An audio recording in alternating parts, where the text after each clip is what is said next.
And we're recording. Hey, welcome back to Champagne Sunday. It's your girl T, and I have a special episode. I am so excited because I got a special guest.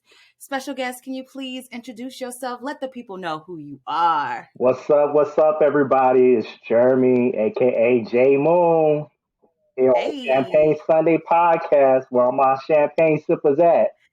hey, woo, woo, woo, brr, brr, brr. They're in the house. Oh, Jeremy, I'm so glad that you are on this podcast today. So, tell the people a Yeah. little bit about your background, like about being an author. So I guess I can, yeah, just you can go into it, and I can kind of chime in. But let the people Okay. know who you are. Okay. Give them a little taste of you, J Moon. Okay. I'm Jeremy, aka J Moon. I'm from the country, good old South Carolina. Growing Hey, up, Carolina. I always loved, fantasy shows, Charmed, Buffy the Vampire Slayer, monsters, vampires, all that good stuff, but we never saw no black people in them. And so that was my Facts. inspiration for becoming an author because I always wanted to see us in these same medias because we watch Game of Thrones and we make it better on Twitter, Dumb Thrones. We watch, Charmed and Buffy. We watch all that stuff. And like Twitter, we Mm-hmm. carry it. So I want to do something for the culture, show love to my people, and do it in a fantastical yet relatable way. So that's what Yeah, that's inspired me. I love that. Representation matters for sure. And I think that's a good point when you bring up, because when I think about like the things that I like Sabrina the Teenage Witch, or I Mhm. think about watching The Craft, like Mhm. that was something I really like. There sometimes were maybe like the token black person, but Mhm. never the person that We had the role, the main Yeah, character role, main yeah. character energy. So it is great to have read this book. So I read the first one and I couldn't wait for the second one to come out. So I'm so glad to get into it. But before we do, we usually talk about like what are we sipping on today. Now I saw you Mm. drinking something. I don't know if it was alcohol, but what you over there sipping on in that nice little fancy glass of water? I What you got there? tonight I'm sipping on just H2O because H2O. that's all in my cup. Everything else is just life and blessings. Now that's a nice ass. Well, I got those cups too, but that's a nice cup to be Come drinking on, your water what's in. in This your is a cup? little fancy. Water to go. But we're gonna cheers anyway. I'm drinking, a little Riesling. I got it, a little 6 ounces of Riesling right now. No champagne. But cheers. Taylor, cheers. Bigs Oh, up. let's Thanks go. for joining the show. I'm Hey. happy to be here. First of all, let me say Mm-hmm. I'm so happy to be here because I remember when you were thinking about starting a podcast, you was like, I want to do a podcast. I want to do this. I want to do that. And look at you. You've done it. Look at now. Look at us now. Thank Come you. on. You know what? Okay, so since we thinking about this, because I feel like that's the greatest thing about friendship when you watch your friends grow in Hmm. so many different ways.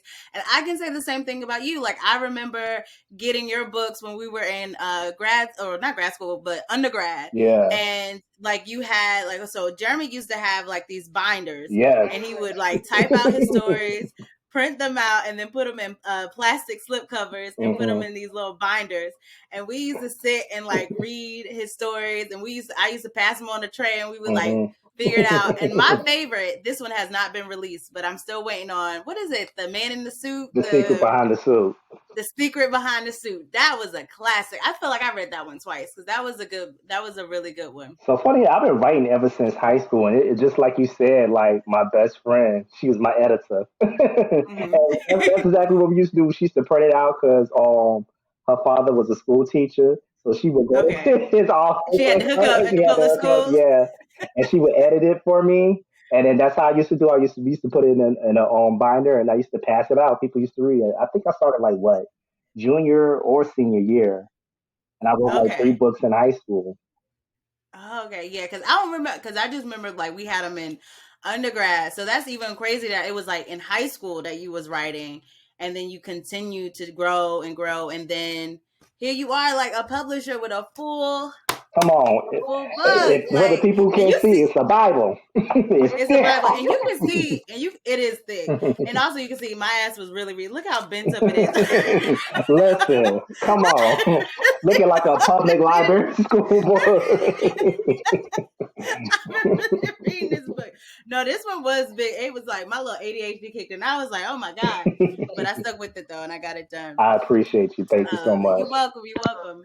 Okay, so actually, the bubbly. So we also have a portion where we do like an inspirational quote or a bubbly on Champagne Sunday, and the bubbly actually comes from. And we didn't even shout out the book's name right now. So today's book, if you don't know, is Clairvoyant, and this is the Voodoo Vixens. This is part two, the Part second of the two. installment, part two. And I'm going to read a quote that I really like. And I felt it. And I was like, oh, okay, I like this quote. So this is Hopefully, about to be the bubbly today. hopefully So it you came try to from figure out. me. I don't know. You can see. I don't know where Okay. it came from. It Okay. came from you. All right. So this is from one of the characters, Amina. So Amina in the book is a very spicy, full of life character. She's Yes. very like risque. Yes. You know, she just does what she wants to do and doesn't think twice about it. Okay. And so when she was giving kind of like her prayer or her like, you know, what she wanted in life, I really felt with this. And so Amina said, I want my seat at the table. I want all my sisters with me. Nothing but success, no stress, good sex, and happiness. Can I get a amen? And I was like, Amen. okay, That did come amen. from me. Come on. I would hope it came from you. but no, you did have a lot of I think cultural like scripts or things that we say in the culture that would like stood out. I saw some things from like waiting to exhale. They were just like different sayings that Black people say in our culture. So I get what you're saying, but that one I really liked and that resonated. I was like, Thank okay, no you. stress, no. That was good. That was That good. was So actually one of that my is our bubbly for favorite today. one of my favorite scenes to kind of write. It was kind of like all have their moment to like talk to the ancestors or talk to their God and just speak out into the Mm-hmm. universe on what they want or what they're looking for. So I really like Mm-hmm. that part in the book. Yeah, I like that. I really did like that. That stuck out to me. I was like, okay, I had to my little highlight. I had to highlight that one. I was like, that was good. But for people who don't know, like, let's talk a little bit about the basis of the book. So, what the book is about, the characters, who are the main characters in the book, and what the book is about. Can you give Okay. us like a little summary? Yeah. Okay, just to give you a quick summary, my fans and readers, the book we're talking about now is Clairvoyant, which is book two in the series. The first book is called Conjure. They're both on Amazon. You can get them. If you got Kindle Unlimited, baby, just download. Run to your Kindle app now. That's your cue. Go get it now. Go get it Better go get now. you one of these. You better go get you one of these. It's a book. But my readers, they describe the whole Conjure and Clairvoyant series as charm meets wait to exhale. You have four black sisters. They are descendants of Marie Laveau, the famous world voodoo queen witch, and they are Mhm. her descendants, and they are called the heirs because they're the heir of her legacy of helping black people with their gifts, their powers. And so I want each sister to be different. They're different ages. They look different. Their personalities are different. You have the oldest sister, Patrice, aka Peaches. I call her the Michelle Obama black woman. She is, the Yeah, boss she is. lady. She is the She is. businesswoman. She's the Mm-hmm. oldest sister. She's the wise sister. She's the one that takes care of everyone except herself. Mm-hmm. Yeah. The Self care. Yeah, she is. That's Mm-hmm. Patrice, aka Peaches. The second oldest sister is Amina. Amina is uh Firecracker. she's the firecracker, she's the shady sister, she's the sister that is gonna say how she mean it. She don't care who feelings she hurt, she gonna tell you Mm-hmm. what's on her mind. She is in my head, she's one of the city girls. I really feel like her and Michaela, the youngest sister, they're like the city girls in my head. And Mm-hmm. Mm-hmm. she's the vixen. She is Okay. the sex symbol. She's the Instagram model. She's this girl that, this woman that, sometimes, the educated and business black woman most times wouldn't tend to see eye to eye with. And that's kind of a meaning. That kind of explains a little bit of her friction with Patrice. Patrice was, Right. always the good sister. Amina kind of did things her own way. And Mm-hmm. looks wise, she's all of them they're like brown skin, but she has the darkest skin. And Mm-hmm. that kind of shapes how she was raised, how she was growing up. She had a different experience growing up Okay. Your compared to her sisters. different sisters. And Mm-hmm. I wanted to do that because that's very important. You can be raised in the same household as someone, but you can have a very different experience. And I think Facts. you get that from each sister. They all have different experiences growing up. Mm-hmm. Then you have the middle sister, Yolanda. Okay, She's Yolanda. kind of the main character of this story. She is. Oh, I forgot to tell you. Amina's power, she can conjure storms. Patrice's Okay. power, she moves things with her mind and she throws fire. Yolanda, the middle sister, she is clairvoyant. She's psychic. She's sensitive. She's emotional. She's nerdy. She's motherly. She's the glue that holds the sisters together. She's the peace loving middle sister. And Mm-hmm. most of this book centers around her finding her voice, finding her Right. power. And Mm-hmm. I think, everybody so far that really reads that really resonates with them, finding who you are and walking in that Facts. truth. You know what I'm saying? It takes a Mm-hmm. while for a lot of people. Then you have Michaela, who is the youngest sister, and she's the sister. She's too smart for her own damn good. She's too smart.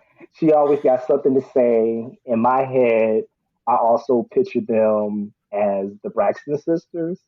So if like Patrice was Tony, Michaela would be Tamar.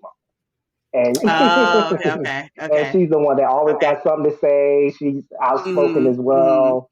And her power, she can walk through walls, but she can also change her body density to be tough as armor. So she can almost like bulletproof. She has armor. And I didn't know she hasn't stepped into that power yet, has she? kind of, sort of, not really. She's more Kind of, so sort than of, not still really walking, yet. yeah, walking through walls. Okay, But yeah, she's still okay, at the end of the first book, you kind of see her do a little more with that because she becomes like super strong when she puts on this armor. And the whole armor okay. is kind of like to protect who she really is. She's very mouthy, she's very sassy, but on the Mm-hmm. inside, she's still very soft. Right. Mm-hmm. Mm-hmm. A hard exterior. Yeah. Hard Mm-hmm. exterior, jello on the inside. So these Right. four sisters. They're living in modern day Atlanta. They're living life. They're walking into their powers. I think what I love about writing these stories is it takes some of our everyday trials and tribulations, dating, Mm-hmm. paying bills, working, Facts. all of that Yeah. stuff, and they kind of put like a Relationship. relationships and put a fantastical spin on them. Mm-hmm. And I think that's what, people really enjoy. They're like, oh, I feel like you're writing my story because I just really, Right. see myself in these characters. Mm-hmm. Yeah, I think that's definitely true because you made all of the sisters so diverse, and I think that's like the gem of it all. That someone probably can see themselves in that, or can even relate and say, "Oh, this is what my sisters were like," Hmm. or "I was like of darker skin, and I felt like I was treated differently Hmm. in the family, or I had to do things this way." Or being the younger sister, or being, and even I really do like that this one resonated with like Yolanda because I think a lot of times with her like coming into her confidence. So Hmm. even though she's like the peacemaker and she's the glue, I think a lot of times she has a lot of self-doubt Yeah. about who she is. And sometimes I think about it like imposter syndrome of sometimes you feeling like you're undeserving of your gifts or that your achievements Hmm. are that they're not really yours or you didn't really deserve them, even if you're walking in it. Yes. And I feel like throughout this book, Yolanda was questioning her gifts, but she was continuing to be put to the test and given opportunities to challenge herself and do the work. But I think that she still was like, even when you and with imposter syndrome, even when you achieve something, you like, and she does something great and she did it, she's still like, well, Yeah. how can I do this again? Yeah. Or is it, was that Was just it a luck or fluke? how did this Yeah. happen? Yeah. Right. Exactly. And I feel like she was going through that the entire book. But she finally kind of towards the end, I think and I think it definitely came with a part in the book where she met herself, like her older version of herself. Hmm. And I think that was such a reflective moment for her because a lot of times we can, and I guess if you think religiously, right, Mm-hmm. that to have faith and to feel like, you know, you're on the right path and that you'll eventually get to where you're going. But a Mm-hmm. lot of times we still question it. Yeah. And so for her to kind of see that, I think it kind of propelled her faith and be like, oh, I am on the right path. I am doing the right things.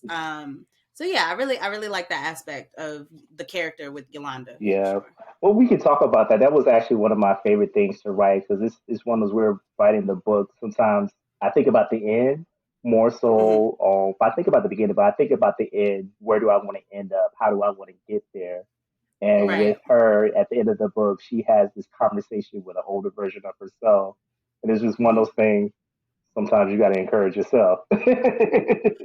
Facts. That is true. You know what? I didn't even think about it that way because not even thinking like it's like not, like it's just you. It's Yeah. you encouraging yourself. Like yeah, sometimes you gotta encourage yourself. Yeah. And then, like I said, walking into confidence, figuring out who you are. I think a lot of us, if we could talk to a younger version of ourselves, 10 years older, 20 years older, like, look, you over here stressing Over about these small things. about these small things. You're gonna be all right. You Yeah. just got to do what you got to do, and you got to have confidence in it. I think that would, Mm-hmm.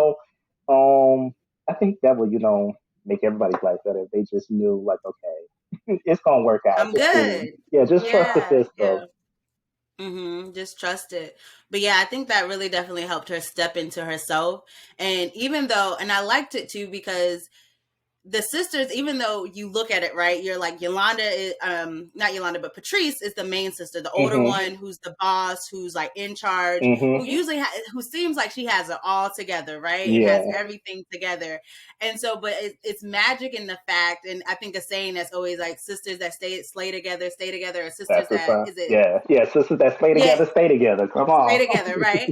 Yeah. So then it's the fact that them together is stronger. Like they're amazing individually, but Hmm. together as a collective, they're even more powerful. And even though, again, Patrice is like the main sister, Yolanda got a chance to kind of shine Yeah, through this and show like her powers and how wonderful she is. So it doesn't, no one's upstaging anybody. Everybody is perfect in their own right. And yeah, I think that's sometimes how it is when you're thinking about collaborating with others or being around other Black men and women who are yeah, also successful. Like it's not a competition, just yeah. everybody Has their is role, has their part to play. has their role, has their part to play. Yeah. And I'm glad you mentioned that because specifically the first book, I asked people what did they want to see, and they said they wanted to see more Yolanda, and so Okay. that kind of set the stage for how I created this book. I was like, well, if Yolanda's going to step up, I'm gonna need to Mm-hmm. have Patrice to step down or take a back seat, and that's where we got the Mm-hmm. whole vacation, kind of side plot. Okay, we're gonna get into that. Vacation was a lot. We're gonna get into the Okay. vacation because what you don't know, like this book is definitely like a fantasy piece, but it has also some real good drama tea, Come on. some like and very much to the culture of like the way that they speak, the things that they talk about, like they have little things and it's kiki, even just like like they have an aunt Yes. and the things that the aunt say and she's kind of nosy and dips her, she's in their business Hmm. and she's a ghost in this this part, right? But she's still kind of like the annoying aunt who's always there, and that to me is like Black culture. That's culture. You always have the Hmm. aunt who's just Getting nosy on and your into nerves, but you love getting them on your anyway. nerves, but you love them anyways, right? Hmm. So I just really love that about the book, that it really combines two worlds of the fantasy Hmm. and witchcraft and the magic, but it also captures Black culture and Yes. just like the day-to-day and things that we go through, and just kind of it really syncs together really well. Yes, and it makes it really believable. That's what, like, at first I used to be kind of, I would say, thrown off, or like, because people used to hit me up. They was like, I read Conjure and I felt like you wrote my entire life. I'm like, because you're a modern day witch, trying to step into your powers. And it's no, because like a lot of people, they really can, identify with these characters and their relationship. Hmm. I'm glad you brought it to family because family is I want to say that's the cornerstone of the entire series is like Hmm. family and legacy and family history and Yeah. realizing that so many people have come so far just to get you where you're at now. Yeah. And that's why I call them, they're the heirs. They're the heirs to this legacy.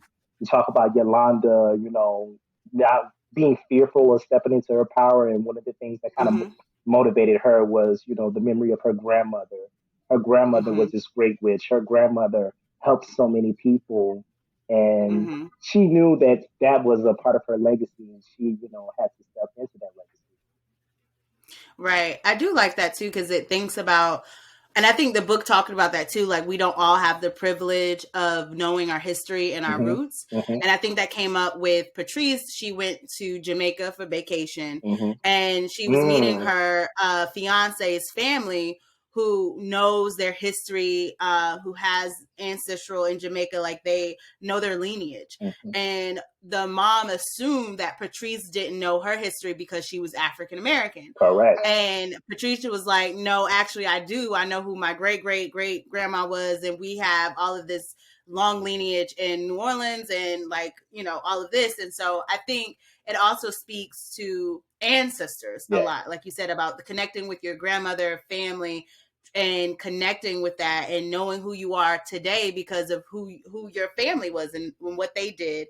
And even to the point where, if you're not able to trace it back, there was also instances of slavery, and Hmm. thinking about your ancestors who probably were slaves and lived on plantations, and there was some aspects of that as well, and talking about that culture and the resilience of those people and how that kind of propels other people to go forward. Hmm. So even that, it was just it looked at all aspects, I think, of ancestry and lineage and hair. It was different because even though the sisters are the epitome, like the focus of the book, Hmm. it also kind of showed you the lineage of other people who may be a little different, but also how their ancestral history goes back to. Yes, and the reason why that was important is because another another one of my big inspirations for writing this book was my aunt Hallie. Hopefully, I'm gonna Okay. talk about this without getting too emotional. Oh, My okay. aunt Hallie, she's one of the first people that introduced me to fantasy books. She was a school teacher. She used to give me all these, the Lion, the Witch, and the Wardrobe books. All her books from her classroom, she used to give them to me. Mm-hmm. And she read my first book. She was a big fan, and like literally, as she was battling breast cancer, for the last 2 years, every day, every month, she would be like, "Where's the book? When's the next book? When's it coming out? Where's my book? Oh. When's it coming out?" And just to talk about family history and legacy. My grandfather, where we grow up. I'm down the street from my aunt and my grandmother and two of my Mm-hmm. other aunts. The land that we live on was bought by my great great grandfather. He couldn't Okay. read, he couldn't write, but he bought the land by just marking an X on it. Wow. And we're still living on that land. And Oh, amazing. I didn't know that. yeah, Wow. and one of the things my aunt started to do when she retired was research our family history and legacy, and Mm-hmm. realizing that we're from West Africa, the coast of Ghana. And she's also been writing and working on a book. She's a farmer. My great grandfather was a farmer, and that's her way of tributing his legacy. She's been working on a book that Mm-hmm. kind of talks about her journey and tracing family legacy. And so she really played a big part in me, writing this book as well. Yeah.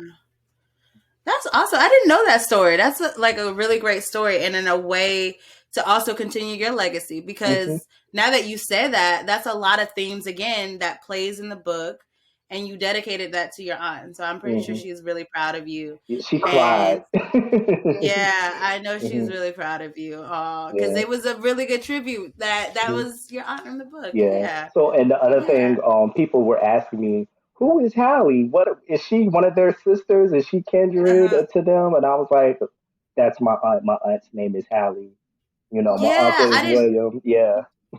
Yeah, and it makes sense now because I was trying to piece it together too, like how. So I thought, so when I was reading the book, right, and so this book too, each chapter is kind of honestly could be a mini book, like honestly, like it's like, to me it's like three books in one. It could Hmm. be, and so when I got to the part about about the manor Hmm. and then Boykin Manor, and then they were talking about like the historical implications, all the things that happened there, and how it's haunted, and the plantation. and then you connected it back to Yolanda, I was like, oh, that's how it ties together. Mm-hmm. But then also too thinking about there was so much detail of a lot, and I was like, Jeremy was really right, because this was so much detail in just that one chapter about Aunt Hallie, and then like what they went through on the plantation, and just like their culture and the people and the name. Like, it was Oh, so much good. detail in that. Yeah, and so again, it was like to me another world and another story in itself that connected to present day, because that was like it talked about the past and connected it to two different storylines in the future. So that was really, really good how it all synced together. Because at first, and then, when you're reading, you're like, how is this connected? Because I was Mm-hmm. like, what is this Where we connected? I was a little going? What's confused. going Yeah, where are we on? going? I was Mm-hmm. kind of confused by like the storylines, but then by the time you continue to read, it all like seems together. And so that was really, really good how it all connected. So But I the didn't know that was your Aunt Holly. Yeah, that she That's was a good. big Yeah. inspiration. And then just talking about that with how the book is broken down. One of my favorite writers is Stephen King. And just Okay. like you said with the details, Stephen King, every character in his book, he knows where they grow up, their favorite song, their background Mm-hmm. history. He can literally give you a whole book for every character in his story.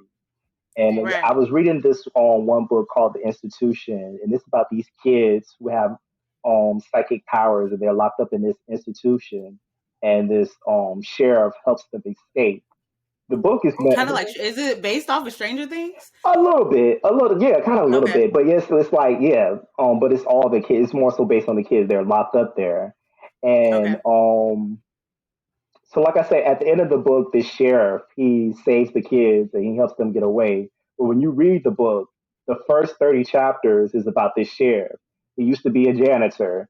He used to live in Texas, and then he became a sheriff, and then he started working the night shift. But it's like the same thing you said. It's like, where's we going? Where are we going with this? Where are we And it's going? what Yeah. it did is was it introduced you to the sheriff, then he introduced you to the kids, and then the third act of the book, they all It came puts it together. together. And that's why Yeah. I kind of like That's what it was. yeah, with this Mhm. book, I wanted to be like, in the words of Tisha Campbell, it's the journey. I wanted to be a journey, It was a journey. Yeah. and like, It was a good writing. I know Yeah. Mm-hmm. people they wanted to catch up with the sisters first, but the Mm-hmm. people who read the first book, so I was like, the first half, this is the sisters, this is where they're at Mm-hmm. now. But Yeah. book two was focusing on the family. Okay. Um, I know a lot of people who stumble into my books. They don't read horror. They might read Mm-hmm. urban fiction. They might read Zane and Eric Jerome Dickey. So this is But it's a good tie-in. yeah. This is but Mm-hmm. what I wanted to do is if you don't like horror, you don't want like haunted house books or stories. I was like, I'm going to give you characters that are so realistic and like you Mm-hmm. know these people that okay, I got to figure out what's going on. I got to figure out how is this family going to make it, and this is where Latoya and Kevin from Chicago they moved down from Chicago to Savannah, Georgia. Thinking they about Yep. to live it up, baby. They got this new They home. got a They new ready for it. home. They about to break into some cash. Okay. And they thought they living it up. No, baby, your house is haunted. Haunted. It is haunted. It is haunted. And it was now that was a journey to get to the money. That's when you like, was it worth Was it it? worth it? Was it Because worth they went through a lot. And so when you read the book, this is all spoiler alerts, but it? Hmm. the premise was that they inherited a house in which they had to stay in for a certain amount of days in Hmm. order to get the house, but they didn't realize at the time of the agreement that the house was haunted. So they're like, oh, I think it was like 3 months that they Hmm. had to stay in the house. Yeah. They were like, oh, 3 months, We we can can do do that. this. Yeah. I've I'm been like, in yeah, jail we get longer like than $1 million time. inheritance Yeah. for sure. And then all hell broke loose in All the hell house. broke So loose. And so I was like, it was one of my favorite parts writing the whole haunted house experience. Especially, like I said, I wanted them to be, characters that we know. So, mm-hmm. sidebar, you didn't know this, but Trey's best friend Jackie, Mm-hmm. she was my inspiration for Latoya because I remember like Mm-hmm. Trey, we used to always talk about her and her Mm-hmm. kids, Anakin, and I kind of made up the other name. I was like, oh, and he always Ah, would tell me about her oh, that she was a dreamer. Sometimes she did, she wasn't that good with money, but she had big dreams. She had big Mm-hmm. aspirations. And I was like, Mm-hmm. that's the character I want to write in the That was story. the mom. Yeah, Yeah, that's the she mom. wanted a fresh start. She Hmm. wanted a fresh start. She wanted a new beginning. She was in a good relationship. She Hmm. had her kids were not perfect, but they were good, and yeah, so that makes sense. I mean, again, realistic, right? And Hmm. then it gets a little fancy when you start bringing out like the ghosts and the horror and the ancestors, and also some African folklore was in Yes, there with the Anansi. Anasi, the Yeah. spider. There was a little bit of everything in there. When it came to like the haunted house, it reminded me of different themes were coming about when I thought about it, but I really liked it. And I honestly ended the chapter thinking, oh, this shit is over. But I also kind of was like, is it over? Is Because I was like, it it? kind of ended, and I Hmm. was like, okay, it's over. But then I was like, wait a minute, it can't be that easy. Like it Hmm. didn't, and then sure enough, it all came back. It revved up. But yeah, it was a lot of good themes. I think too, I'm gonna go a little bit with Michaela, Hmm. and some relationship stuff. Okay. So when we think about like relationships, it's relationships themes. Everybody got a little relationship I said this Yeah. season, this book, Look, that's how I write it. I was like, it really feel like each book is like a season. That's how this I write season, it. right? Yeah. Yeah, so there was a lot of everybody got a little relationship, but I think Michaela's, and that's the youngest sister, Hmm. hers were more so of like giving people that you kind of overlook a chance, kind of like going out of your box when it comes to relationships. And she ends up falling for, she's in high school, right? So it's like a high school relationship, but it also to me had a theme of giving people that you normally wouldn't give a chance. They're nice, they treat you right, they're into you, Be good to your and friends. they're good to your friends, and they have your back, but you're like, oh, I'm not attracted, I'm over here looking at so and so who not Hmm. into you. Hmm. And then eventually by having a moment and realizing like, oh, I really like this person, why wasn't I into this person before? Exactly. So I thought that was a good theme to show that. But then Patrice, hers is a whole, it was a whole chapter of her relationship issues, a whole chapter. I think the Mhm. theme that I saw with Patrice is too good to be true. I think that's the thing that kept playing. Everything was like too good to be true with her. Okay, so you say too good to be true. I would That's what say she was thinking. I would say it's a little bit of tying into the book. Sometimes okay, so the theme that I wanted to carry in Clairvoyant was Uh-huh. ghosts. You know, Okay. originally I started as just being a ghost story, with Yolanda in the haunted house. But as Mm-hmm. I went through so many versions of this book, I realized I wanted to open it out to what are ghosts in general. They're, things that aren't physical that, oppress us. They robs us of our joy. They prevent us from getting to the happiness that we want and that we crave for and that we Okay. deserve. And so you have, the ghost, your typical ghost you think of haunted the house, but ghosts can also be your ex lover. It can be your past experiences. For Patrice, Mm-hmm. it was her previous disappointment. And you kind of see that with, some of the relationship with her father. And I guess you were saying too good to be true. There was a big part of her that was just like, I like him. This is Mm-hmm. too good to be true. I don't deserve Right. this. Mm-hmm. When is the shoe gonna fall? When are things in my life gonna go bad? I'm used to things going bad. With her, Right. they're survivors of Hurricane Katrina. She's like, I'm used to living my life in the storm. I don't know how to live Yeah. anywhere else. Mm-hmm. Yeah, no, Hmm. I get that. I like how you reframe that. So like the theme is ghosts, kind of like your past is haunting you. Hmm. So in a sense, like your past is haunting you, and everybody kind of had some ghosts or things haunting them. Even when I Yeah. think, because I know I'm kind of thinking about everyone kind of story right now, and even when we think about Patrice's fiance, Hmm. when we think about is it Lawrence? Oh, Yeah, am I Lorenzo. thinking? Lorenzo. Yeah. It's Lorenzo. Hmm. She called him because she kept calling him throughout the book Lolo, and I was like, okay, nickname it's Lolo. a nickname for me. It was just a little pet name, Hmm. Lolo. But yeah, so thinking about Lorenzo, even him having like ghosts of the past, like, so Yeah, his I family see that trauma with his his father. family trauma and Yeah. his father, everybody had a ghost or something that was haunting them. And I think for Patrice, it was what mostly probably a lot of Black women probably experience, like failed relationships Mm-hmm. over and over, failed relationships, and finally being in a relationship that is working, but still having the trauma and the Waiting for the shoe to things of your fall. past haunting you. I think when it comes to Mina, trying to turn over a new leaf, Yeah. trying to do something different and come to, be a different person, but you still have your past mistakes and things haunting you. Mm-hmm. And, Amina is someone who's, big money, likes spinning bags, Okay, but with a bag realizing at, that with a bag sometimes at. where the bag at, but sometimes chasing the bag can get you in a lot of trouble. Hello? And so trying to turn over a new leaf, but again, having that chase is still kind of like it's following you. So I can definitely see that. And I think even with Michaela, so thinking because she's younger, so Mm-hmm. then her mother is in who's her, because she's younger, so Michaela didn't really get to experience her mother, Yes. and she didn't get to experience her father. So for her, it's kind of like, even though she has her older sisters, you still have that void of like, who's my mother? Yeah. Who was my father? What were they like? Yeah. So that kind of haunting you that she didn't get that experience. So I feel like I see that dead on about ghosts and your past catching up to you and having to deal with your past. Yeah. I definitely see that. That's what Yeah. the first quote in the book from Beloved, Toni Morrison. Mm-hmm.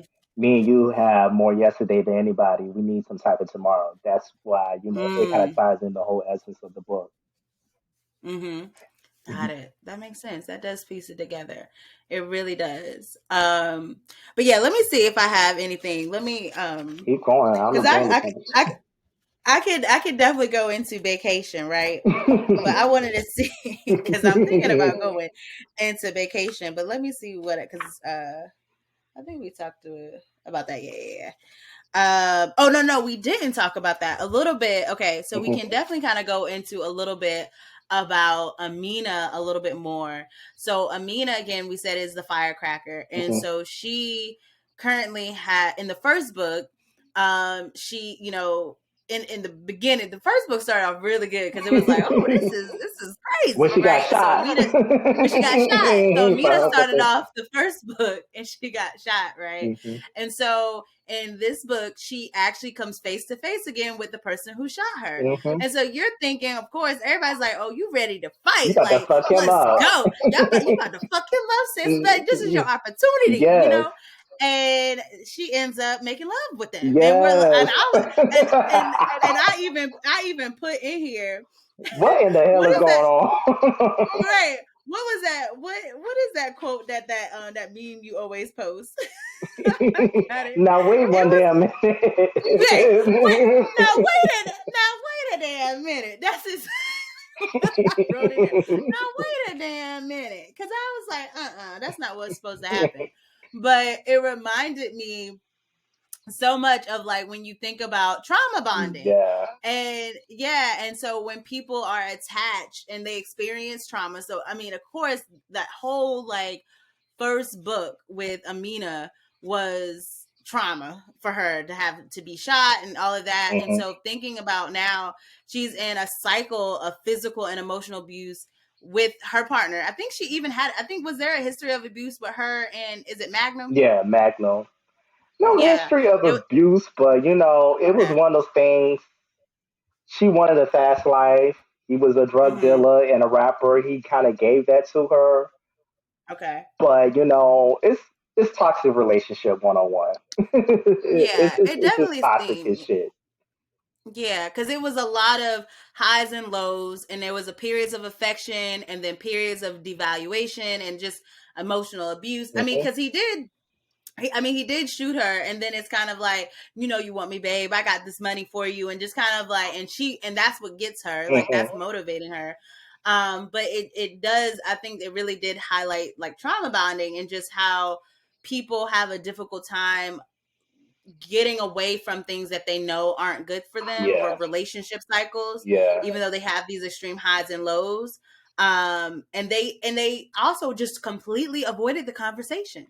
Like there Yeah. was no conversation, and I don't think it would. Now some people might say like, it doesn't make sense, like why didn't they have a conversation? But I think it does make sense based off of their relationship, that they wouldn't even they would avoid the conversation. They would engage in the way that they did, Mm-hmm. and then go straight back to talking about, well, how can we, I got this money for you, Yeah, let's come fuck with kind your of get boy. back into, yeah, like Mm-hmm. come be with me.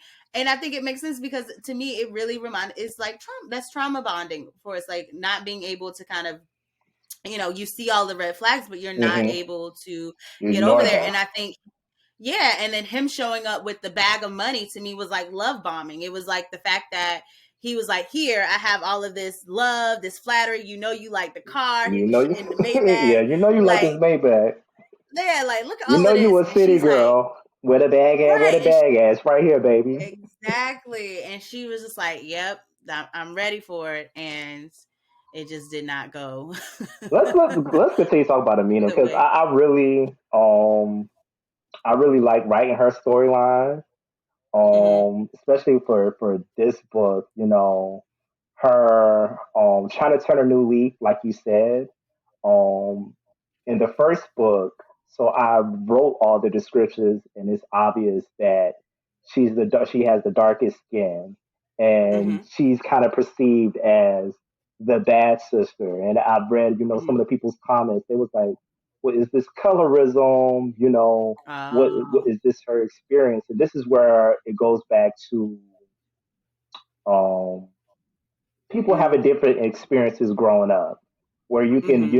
you're the darkest skinned one, you might be treated different, but other people, your other siblings, they don't necessarily see that, and Mm-hmm. that kind of played into her experience. And then also with, I know some people have grown up where they have one family member where, either their mom or their aunt or somebody telling them, oh, you ain't nothing but trouble. You always gonna end up in jail. I kind of threw something like that in there too. You're gonna end up either Oh dead or yeah. in That jail. was her fear. Yeah, Yeah. either That you're was gonna her end up fear. dead or Uh-huh. in jail. It's like sometimes Uh-huh. you project that onto, children growing up that kind of like somewhat shapes who they become when Mm-hmm. they grow up. And so Amina in this book, she's trying to turn over a new leaf. It's expensive being a bad bitch.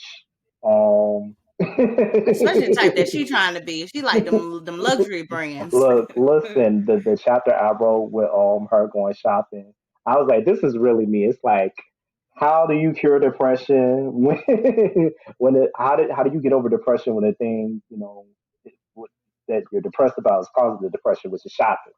So she's a material girl. She likes to shop, and Mm-hmm. and how I envision her character growing, it's one of those weird things. Another one of my favorite writers is J.K. Rowling.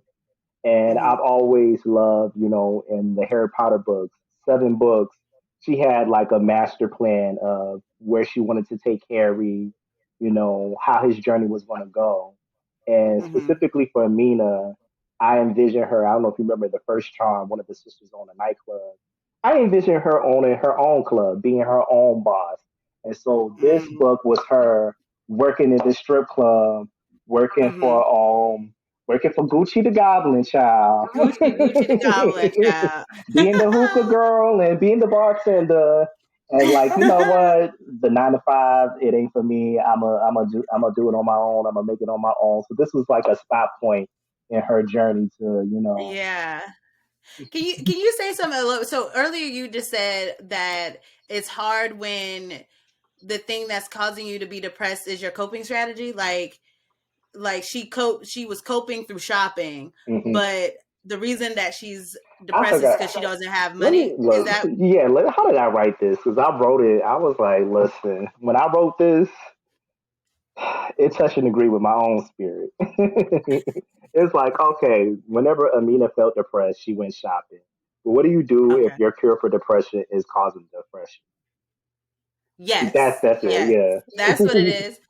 Yeah, that is, you know what? And so that's the thing. It's kind of like, I like that because it's like engaging in unhealthy coping strategies. Mm-hmm. But shopping isn't really unhealthy. But if you do it excessively, Mm-hmm. and then like how you did, I think in that scene too, she was trying to use her last to buy some stuff. So it becomes a condition of like, it spirals. It keeps snowballing Yep. in a sense. So yeah, so that's deep too. Thinking about like your coping strategies. How do you cope?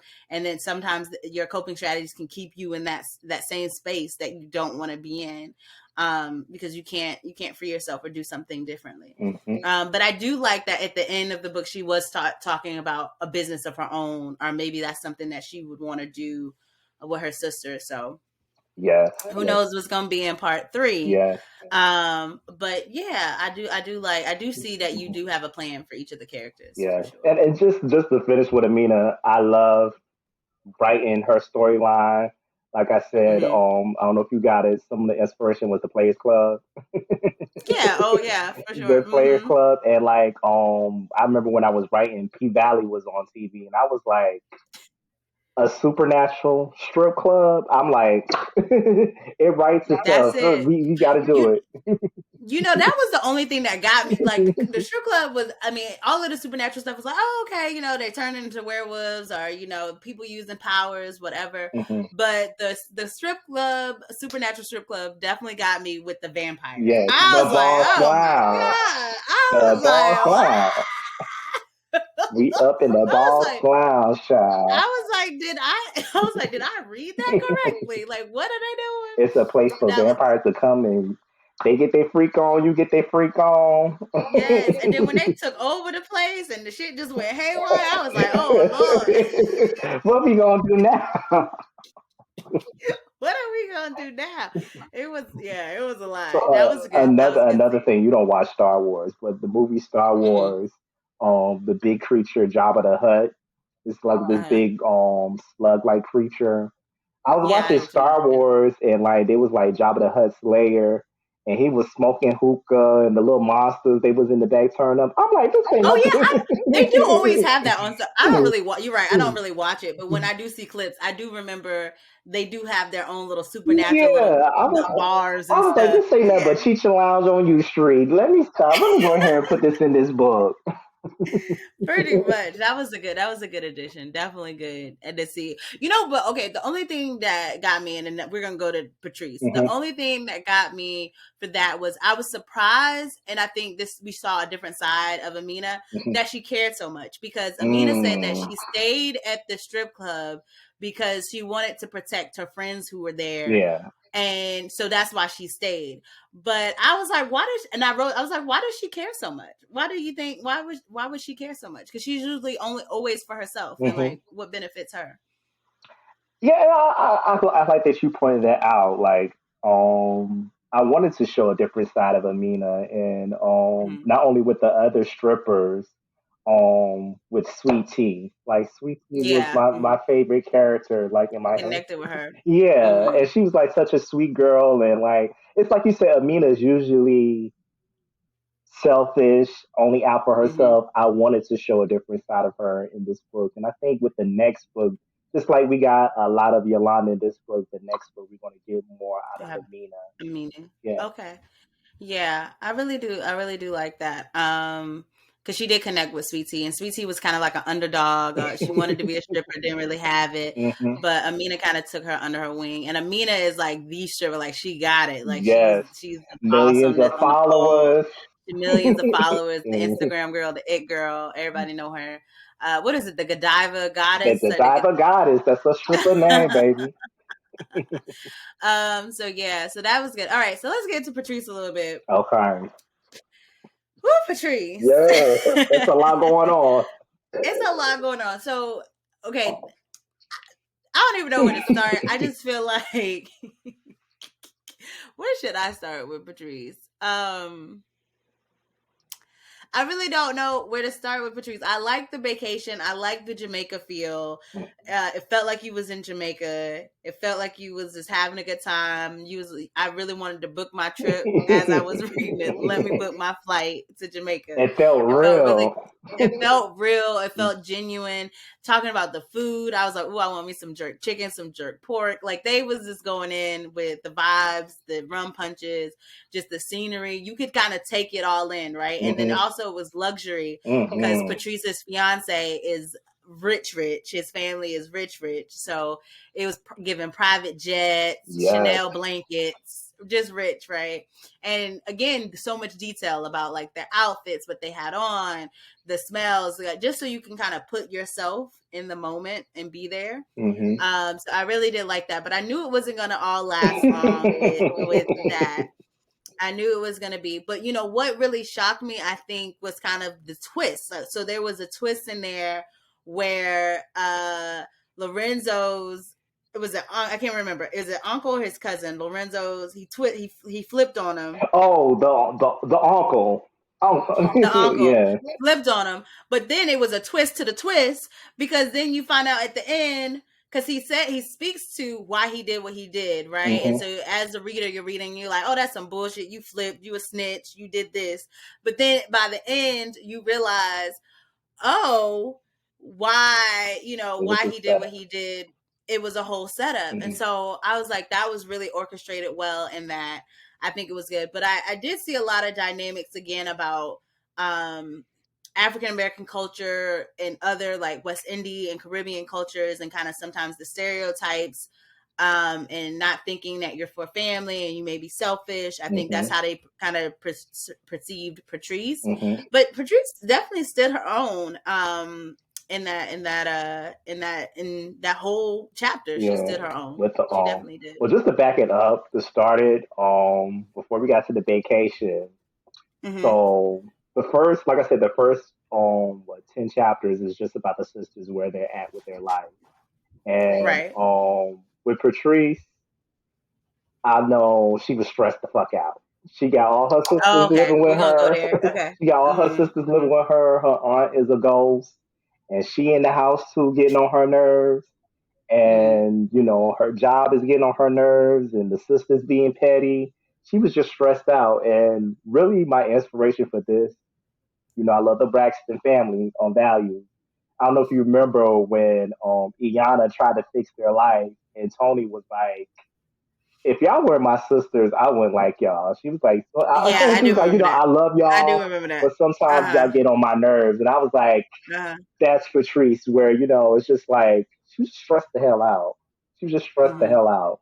And so, like I said, I know this book, I wanted Yolanda to take main stage. And so I was like, I was going to do a vacation.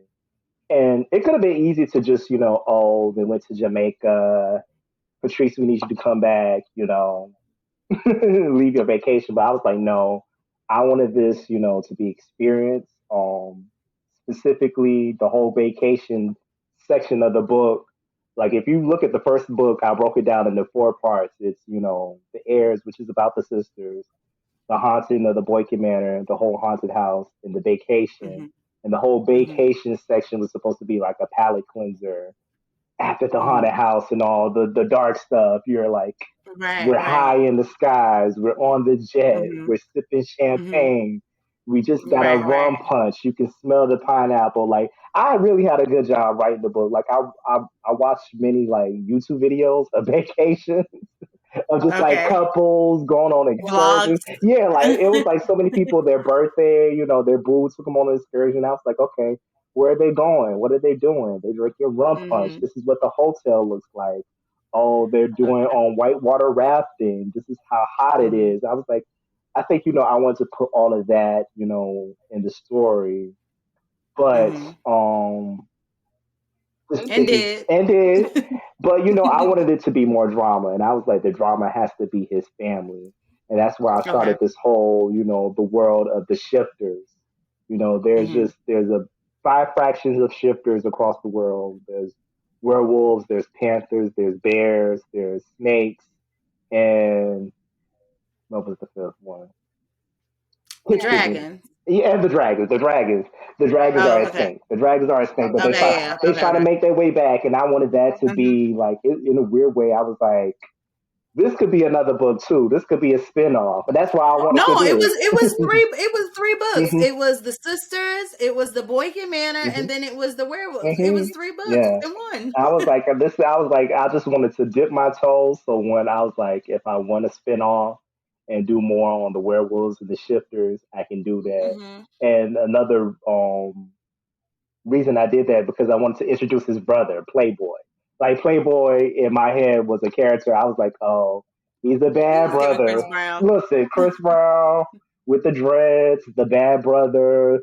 Mm-hmm. I was like, Playful. playful. You know he ain't shit, but he's fine as hell, and he got a nice body. So you're gonna see what he's talking about, and Mm-hmm. that, and then also the family drama. Like I really liked writing his brother. I don't know, in a weird way. One of the things, again, Jamaican women, I know they don't play about their whiteness. So, and I just, I knew that was going to be like a shade or dig I was going to throw in there with the mom. I don't know if you remember, the mom was like, "Oh, you're so dark," or something like that. Do you you want to Oh wait, say that again. Mom you said she used to. with the when the mom first met Patrice? I don't remember her saying dark. I do remember her throwing shade about her cult, like her ancestry, and I Hmm. remember her throwing shade, and then her aunt threw shade about American women or Yeah, something like yeah. that.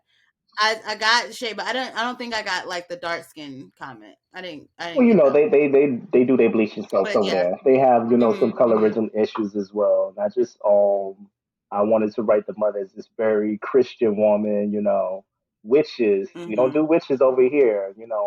She was an asshole. Yeah. Mhm. It She was, was a bitch. I was like, I needed, that was the bit of shade and drama I needed to inject in the book. And I was like, Mhm.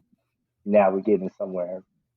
Facts. Yeah. It was a great deal of drama. But I do like that you brought it back to who Patrice is, and like you said, she was feeling stressed and overwhelmed with all her duties and things that she had to do in life. And I think that's another piece that makes it relatable because she Hmm. is a black woman.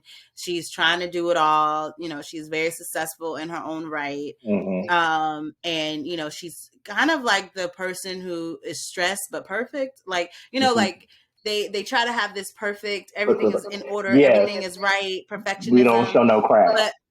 but we don't show no cracks, but so stressed because that being perfect is not possible, and if you try to aim for it, you're going to be stressed.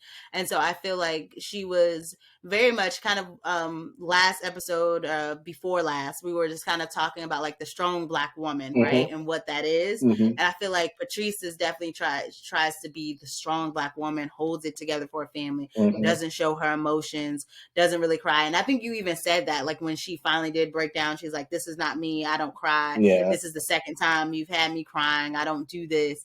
So that's aside from herself. She's a fixer. She's like, I gotta fix it. I don't take time to like, be in my emotions. And Hmm. so I think that could be relatable, but also touching on how that is also not healthy. At all.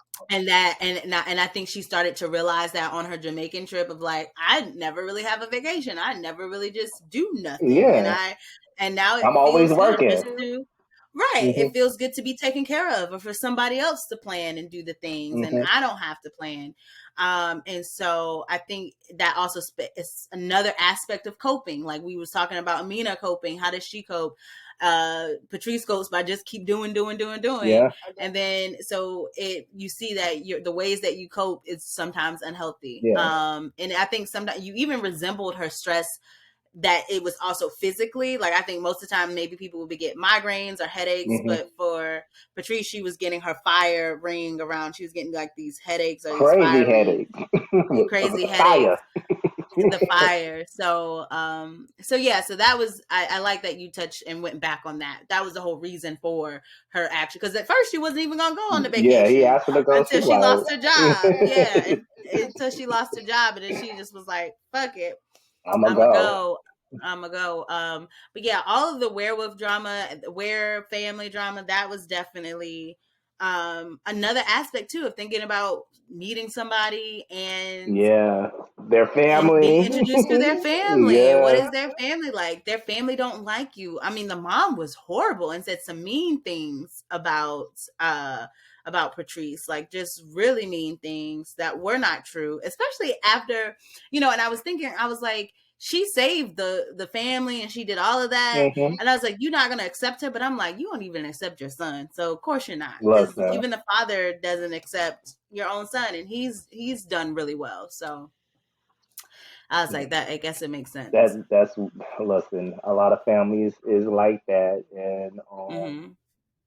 going back with Patrice, it's interesting. A lot of people do like her character, but they don't see Mm-hmm. any of her flaws. And it's kind of like you said that she, even you kind of like wince, like she puts on, I'm the strong sister. I take care of everybody.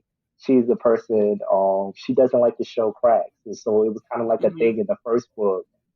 There's this monster that's this evil that's behind them, but she's telling her other sisters, "Oh, it's nothing. It's Don't gonna be worry okay. about it. Yeah, don't Yeah. worry about Yeah. it." Don't worry about it. And even in this Mm-hmm. book, she didn't even tell them she lost her job until like, she was The just like, very end. yeah. So she was just like, "Fuck it."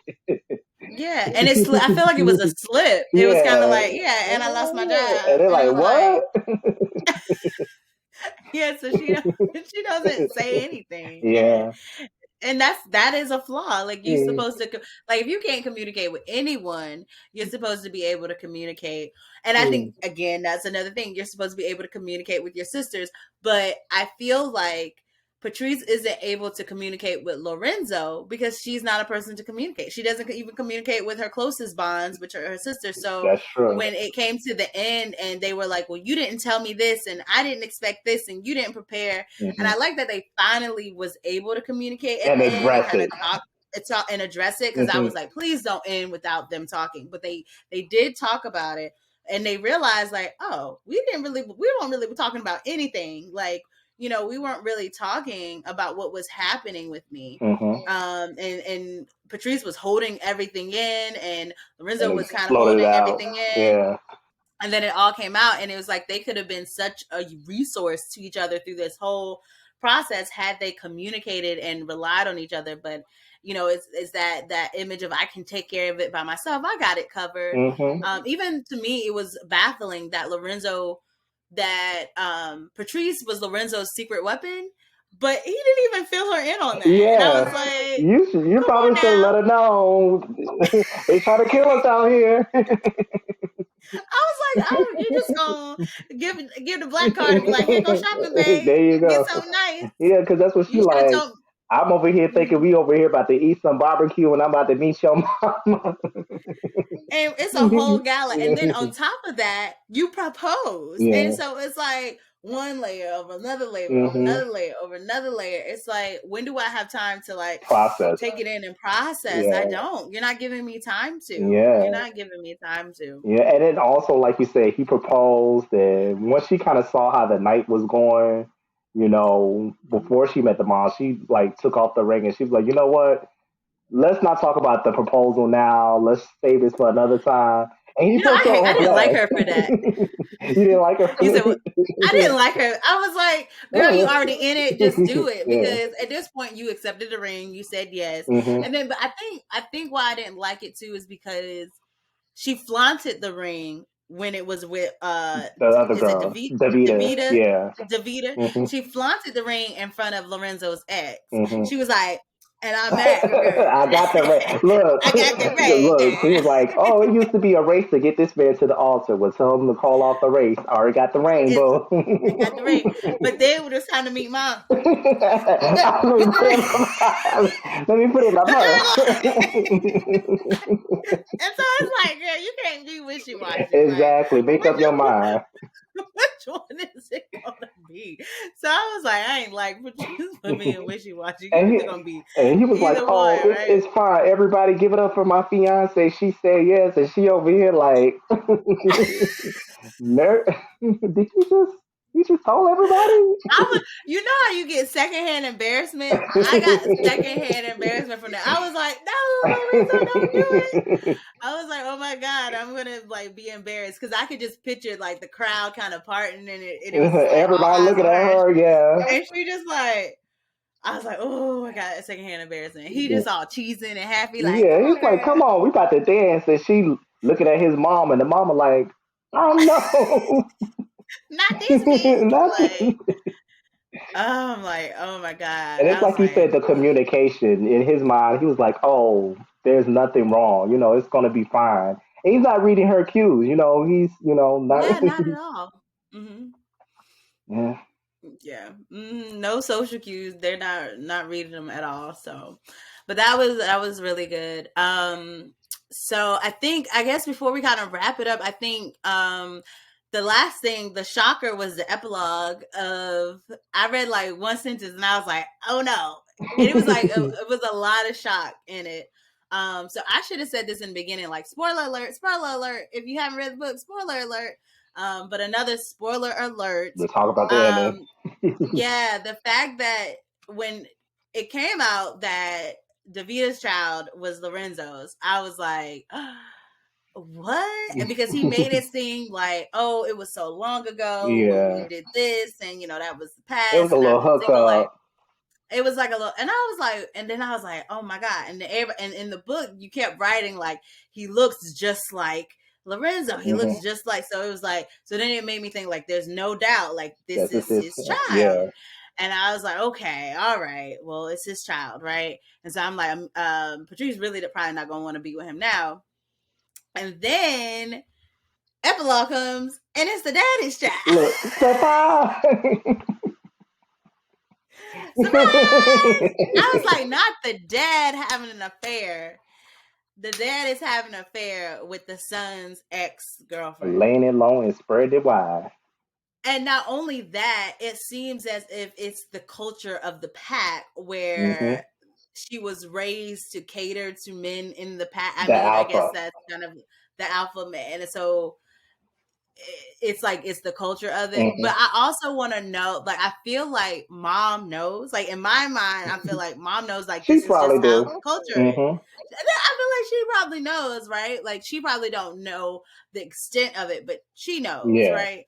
But I feel like she just goes on, because even I feel like even when they was in the dining room talking, that mom sometimes is just in denial, like she's gonna say things because this is what I want, even Yeah. though it doesn't make no damn sense. None Like, at you're all. saying all of these bad things about Patrice when Patrice just saved y'all, and she did, and that she went back for Lorenzo, so Okay. she's not selfish, but you're just saying all these things because you just don't want Lorenzo to be with her You or want what you whatever. want. And But a lot of parents are like that. yeah, There's hmm talk about generational curses. For some women, some moms, no one will ever be good enough for their son. right, that's what it was given. Yeah, but I can't believe like the child is not only it's not his, but it's his dad's And then I child. also So mentioned the book. Lorenzo was the spitted image of his father. So it's like, right, right, right. You did. So then it clicked. It was mhm, like, mhm, oh, that's why it looked like that. I mean, it was a lot of surprise. That was one surprise. Then there was a lot of surprises too with the Hares and their mother. Now, in the first book, I felt like, and it's been a while, but I mhm. felt like the mother was presented as like, Dead. just like the grandmother was, like, Mhm. a great Rest in person. This peace. is someone, rest in peace, someone who we admire, we loved, we looked up to, who just had an early ending. And then this book is like, oh, hold up, wait a minute. Mom was very much an evil person. Like, wasn't. So I just want to know what the dynamic, like, but is she supposed to be evil, or is she just supposed to have, I don't know. Like, I read it as evil, but maybe it may be more to it Yes, than that. she is evil. Okay, she is evil. Oh, Okay. I thought another inspiration for this book, Scandal, Olivia Pope and her mom. Like I was like, I wanted to do something similar where it's like we talk about the mom and we always Oh. believe that she's dead, but she's not dead. And kind of the same way like Olivia Pope's mom was this assassin. Same thing with their mom, Ruby. Oh. Yo, that is definitely a trope from Olivia Pope, because I feel like for the longest, it's the same thing. For the longest, we Hmm. thought Olivia mom was like, Dead. I think Olivia was always mad at her dad because of her mom. And we thought Olivia's mom was like this amazing person and her mom wasn't. Hmm. Yes. And again, experiences. So to also kind of compare it, Patrice was close to the grandmother. Amina was close to the mom. And if you kind of go back on the first book, Patrice paints this picture of grandma as this, certain way, whereas Amina, grandma told her she gonna end up either dead and in jail, so she looked at grandma a different way. But for her mother was, this beautiful saint. But for Patrice, she couldn't stand her mother. And so this is also Mm-hmm. kind of goes back with experiences, being in the same household, but having an entirely different experience with someone. And also with the mom, like I kind of came up, I was inspired. I can't remember what I was reading, that she had this gift basically that she could make men do whatever she wanted with just her touch. Mm-hmm. She had a touch that would just turn men crazy, had them cheating on their wives and spending Mm-hmm. their money. And I was like, I could just imagine if you had a woman who had this gift, who wouldn't use it to their, to their advantage? Who wouldn't date Advantage. presidents and millionaires and politicians? And that was kind of like the backstory where I had for her mom, that, she had this crazy power that she could control Mm-hmm. men. And so she used it for money. People paid her to take out powerful people in the culture Right. back then. And so she became the Black Widow Witch of the '90s. That was also one thing I liked to throw in there, because I think it was Lorenzo's mother that was like, "Oh, my private investigator, we know about you, baby." Yeah, yeah. And that's what I was gonna bring up too. Like, I like how you just said, because I didn't think about it that way. And again, I can't remember everything from the first book, but Mhm. maybe that's where I got the impression from the mom. The mom was like this great From figure Amina. because Amina Love the mom. perceived her mom to be that. And Hmm. you're right. Anytime we hear about gran or grandmother being this great person, It's is from from Patrice. Patrice. Yeah. Patrice is our Yolanda. Yolanda too has a Hmm. good, Good memory, good good land. perception of grandmother. But Amina's memory of grandmother in that dream sequence when they were trapped in the web Hmm. was Amina was thinking grandmother was chastising her and being mean towards her or kind of judging her in a way. Hmm. Um, but all of that to say is that I never thought about it like that, but that's a good way now, like Different to see experience. it that way. And then, but yeah, I was gonna bring up too, like mom, the Lorenzo's mom Hmm. was saying, "Oh, I know about your mom, Patrice, how she was the voodoo, mistress or like the Black Widow, and Hmm. she did all these things." And but we didn't get to see what Patrice's reaction was to that was. I don't remember Patrice really responding much to that. Like, I feel like she probably just was like, You don't know nothing "You don't about know me. my Yeah, yeah. You mom. kind of Yeah, just you want don't to know shrug nothing it about my off. mom." Yeah. But she never was. But we don't know how Patrice saw her mom. Like, does Patrice know her mom is evil, or does Patrice? Yeah, we You don't know. So you that's got something it. we got to Well, in figure the out. first book, her mom kind of had like a little confrontation, but I can definitely say with the next book, the mom is going to be even front and center. Wait, what happened at the first book? Mom was. It was Um, mentioned. Hurricane Katrina, the mom tried to overthrow the grandmother and steal their family's powers, and Oh but right, because this demon convinced her to do so, but it kind of backfired on her, and that's what killed her. That's what set off Hurricane Katrina right, and left right, them stranded. right. And then But I feel. Go ahead. in this book, like I said, the last chapter, thinking of the ending Mm-hmm. in mind, I was like, okay, I wanted the mom to be behind everything. I wanted her to Yeah, have been just that was in the crazy. shadows, putting all the shit together, getting all the right people together. And I was like, this is just going to make the ending fire and make you, okay, I can't wait to see them really square off and face this mom. And it also led up Yeah. to her resurrection. Cause she even put the stuff together with the Boykin Manor, Hmm. right? Like Hmm. going back to Hallie and all of that stuff, and yeah, you really did piece it together there. And then yeah, I feel like it was a good surprise for me because I think even in that first book when they did say that, either one, I kind of forgot about that, Hmm. and two, I felt like when you described it, and maybe it was just my interpretation, Hmm. that I never still thought that mom was purely evil. That I felt like maybe something happened where she was kind of like Amina, right? Like Amina Mm-hmm. had a deal with the Misunderstood. devil. Yeah. Right, That, misunderstood because Amina had a deal, but Amina's not evil, but mm-hmm. she was into some dark and evil stuff, right? Mm-hmm. So that's how I kind of picture I am mom glad was. that But you, mom, yeah. I'm yeah, glad but you mom is touched on really that because I mean that is the thing. That is the thing. I shouldn't say that she's purely evil because great villains, you can kind of see their viewpoint. You can kind of understand their pain. and I can't wait to Yeah, see that, yeah, right? I yeah. can't. But for right now, honestly, even no matter what the viewpoint is at this point, Hmm. because of how she orchestrated everything in this book, she is evil. Yeah, she's a villain. But even though I'm pretty sure she has a story of how she got there, which I'm pretty sure will be very interesting of how she did that, because you have to have had such a powerful story to be able to turn on your daughters, like the people that you gave birth to. Hmm. So, but we'll see. I guess we'll see Book because three, I'm Curse of the Shadow. book three. Yeah. We'll see because it's so much more in store. It was this book, Chef Kiss. It was really good. It was really good. So much we could keep going for hours. It was a lot to unpack, but I think we did a good job Yeah, of I think we unpacking got most of everything. I guess. a lot of stuff. Yeah. I guess I can say real quick because we didn't talk about Michaela much, but I can say that I'm Hmm. also glad that we got to see Michaela break into her powers more Hmm. in this book, and her being the youngest, and that she had I like the touch of Sabrina the Teenage Witch, like she Talking had cat. her talking cat, and she was able to kind of come into her powers more, and because she is naive, she did things that again locked into her mother, and, Hmm. and it touched on some Wanting of a her mother. insecurities. Yeah.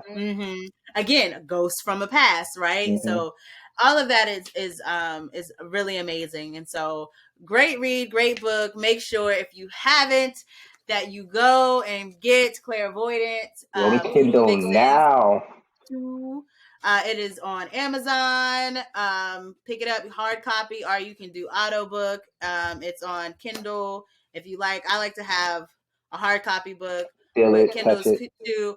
I'm trying to figure out. I'm also like, where's the audiobook? We need an audio. How you get into audiobooks? That's what I'm Because working on. That's what whenever I do that, I'm gonna definitely do the first book as well. That's my mm-hmm, next project. Definitely get it for all three books. Steady writing the third book now. mm-hmm. It's gonna be a banger. And just to go back, we were saying with the epilogue with Lorenzo and his father, and it's gonna be more of that. It's gonna be more of that. Okay. It's definitely gonna All be right. go back to his family drama. Him and Patrice are eventually gonna get back together, and you're gonna kind of They see are. the both of them step into their We gonna powers. get to see that. The both of them We step be up. rooting for Black We love. rooting for Black Love, baby. But I was like, for the second book, I gotta, put a little spice in their relationship. Yeah, it was definitely good, and I like how you said, I could have wrote it where she went to Jamaica and then she had to just come back, Hmm. but you wrote it where she left, and it was so dramatic of how she left and why she left, and so I love all of that, and I even like the little sidekick friend with the colorful wigs. Narda, yes. She was good. What's her name again? Narda. Narda, yeah, Narda was good, like really good.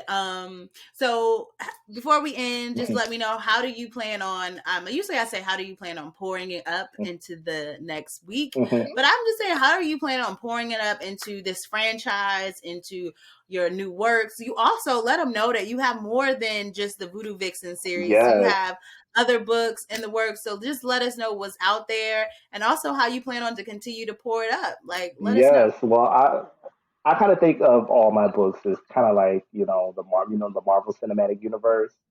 I consider all of my books, they're all in the same universe. So you have the Sisters, the Voodoo Vixen series. You also have the Saga of the Sons. My first book, Book of the Anointed and Book of the Weeping Prophet. If you love vampires, if you love young adult, Harry Potter, Buffy the Vampire Slayer, if you love young adult stories, that's for you. And then I have Smite, which is my Archangel series. It's also another romance with Archangel. If you love James Bond, Mm-hmm. Indiana Jones with a little romance, that's for you. I think a lot of people who, if you're waiting for the next Conjure series, you should definitely go to Smite. It's gonna pique your interest. It's a time travel story to the Harlem Renaissance. and so it's a lot of good stuff in that too. So, like I said, it's all a shared universe, and if you read all of my books, you'll realize like you didn't catch it because you haven't read the vampire series.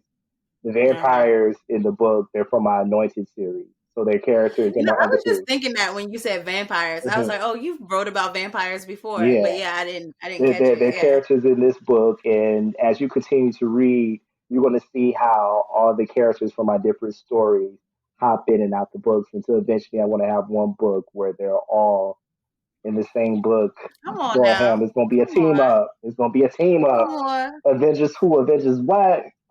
So you guys It's just have giving to Avengers. you guys have to stay tuned. Like she mentioned, go to Amazon, look me up. JMOON, J Moon. Check out all my books.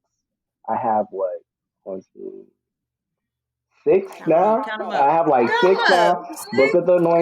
Anointed, Book of the 6 Weekly books? Prophet, Conjure, Clairvoyant, and Smite. So I have five. Yeah, I have five books. Curse of the Shadow, which is the third book in this Voodoo Vixen series. It's going to be coming soon. And I've even started to write the fourth book. It's going to be tentatively titled Call of the Ancestors.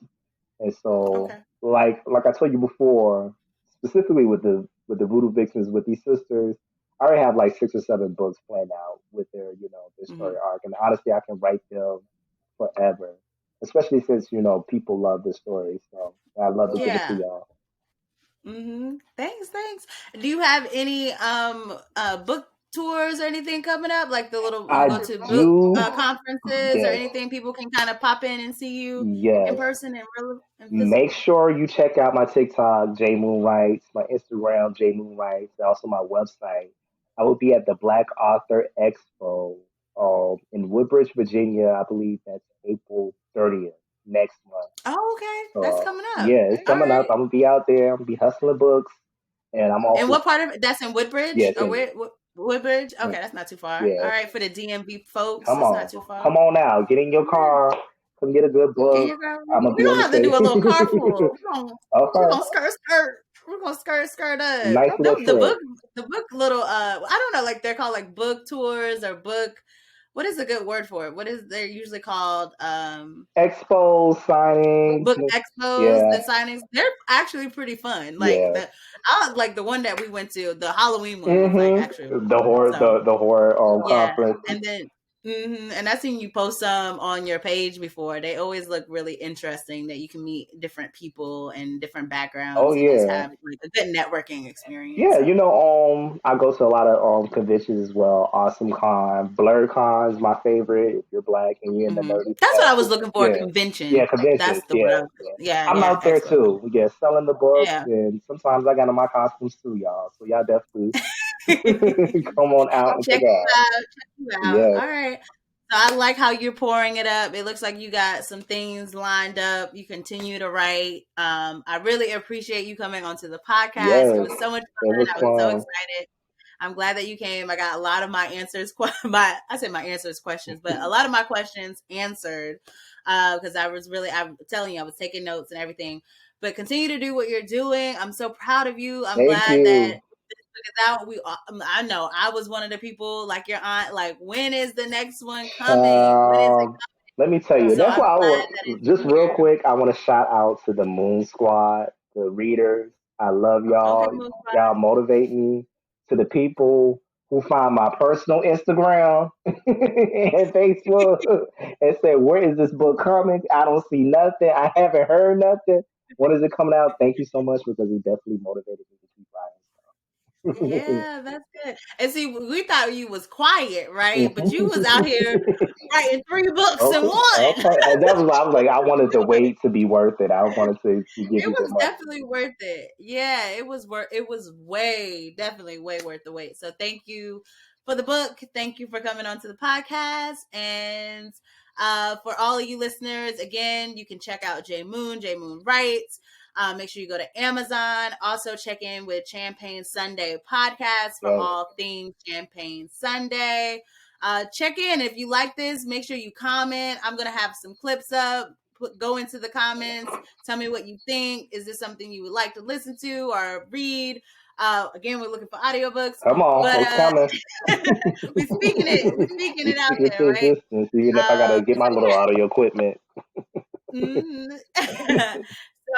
So keep in touch. And with that being said, peace. Talk to you later. Bye. Happy Sunday.